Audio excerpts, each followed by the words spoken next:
Hey folks, this is Vince with Dad's Gaming Addiction, and today we're going to quickly check out Voidtrain. This is a game that you can find on Steam and Epic for about 30 bucks or so. I myself got this game a couple of years back when the game was exclusive to Epic, and I should mention that it's still early access, so everything that you're about to see is most definitely subject to change. So, the closest comparison that I could make with this game compared to any other is a game called Raft. In Raft, you get this very small little platform, and you're out in the middle of the ocean, and you're going to be drifting around using your hook to collect resources so that you can craft a larger raft, and then eventually workbenches, and then research tables, and you're trying to also survive by crafting food and cooking food and getting water and that kind of thing. Well, in this game, it's a bit more like steampunkish. You get to create a character. There's like body adjustments and head adjustments that you can make. So you can actually customize your character a little bit, which is really cool. And then once you're actually into the game, you start off with this very small platform. And from there, you're going to expand. Now, the footage that you're looking at now is about, I want to say, 3 to 4 hours into my current playthrough. And I started over because they've introduced a lot of new things and my old stuff got erased. So they have made new progress to the game, which is nice.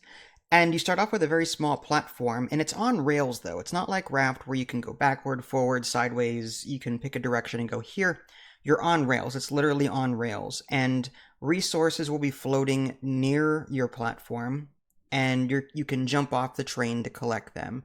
You'll be able to build research tables, and at the research table, you're going to submit resources to it in order to earn points.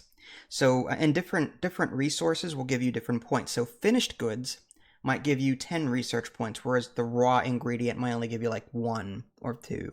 So it actually behooves the player to craft expensive stuff, like hard to craft stuff, and then submit it to the workbench or to the research bench so that you can get more points that way.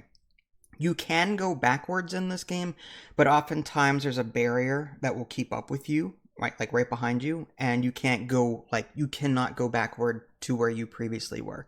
So you're ever going forward in this game, unlike Raft. And I think that's the biggest difference between the two games. Here it's very linear in that you're going forward, you're constantly moving forward.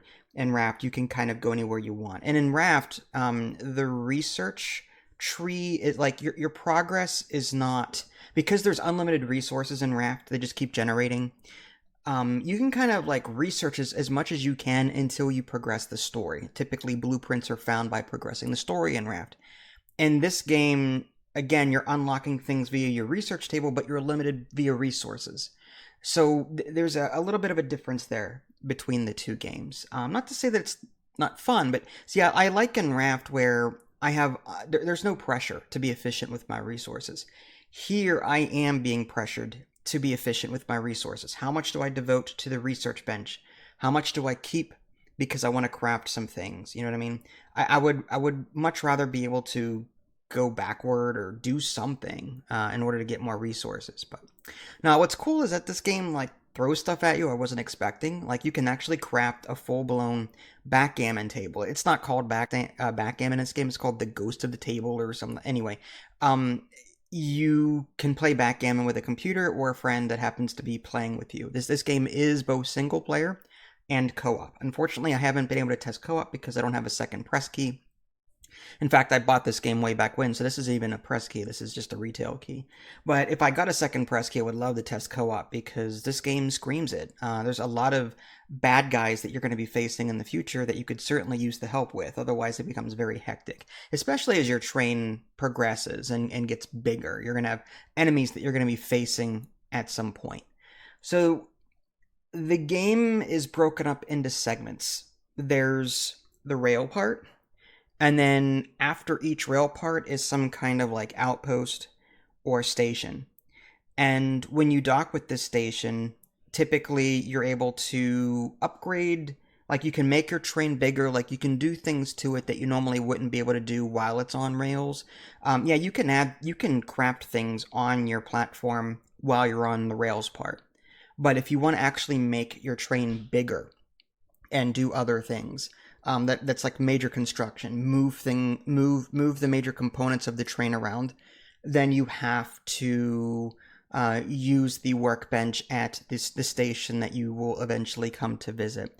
There are also outposts that you'll run into that are full of enemy bad guys, and I guess in this game you're like an outlaw.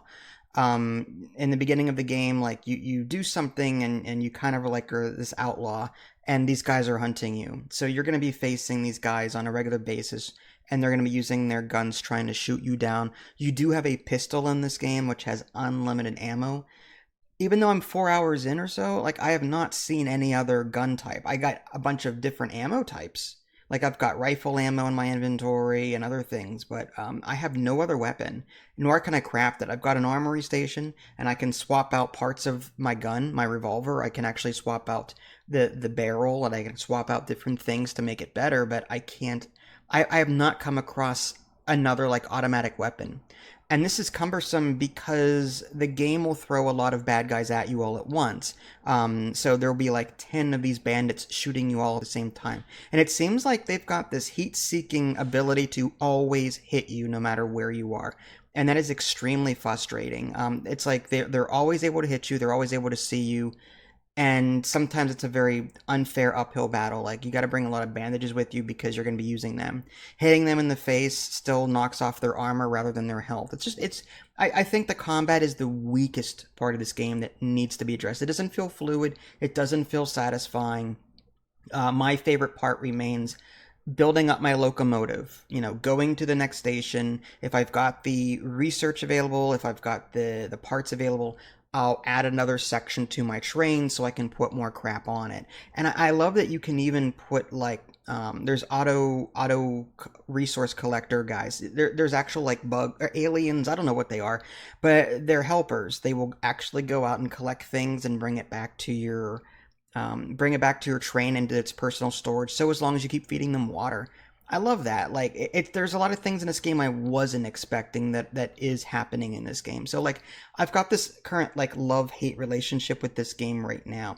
The most frustrating part to me is the shark. Like in Raft, there's a shark that will continuously hound you, at least like after like the second or third station, something like that. And it's super fast, and it eats like the flying fish in the environment and instantly regenerates health. I have to dedicate 3 to 5 minutes upon entering a new area to kill this thing, so I don't have to deal with it for that segment. It's just very annoying. And as far as I can tell, there's no like best way to get rid of it when you've all I've got is a pistol. I wish I had an automatic weapon. I wish I had more powerful weapons. Supposedly you'll be able to get turrets in the future and have your alien friend thingies actually utilize turrets to defend your train. But I'm not there yet. As it stands, I'm fending off my train with a revolver, and it takes like 3 to 4 minutes to kill a shark.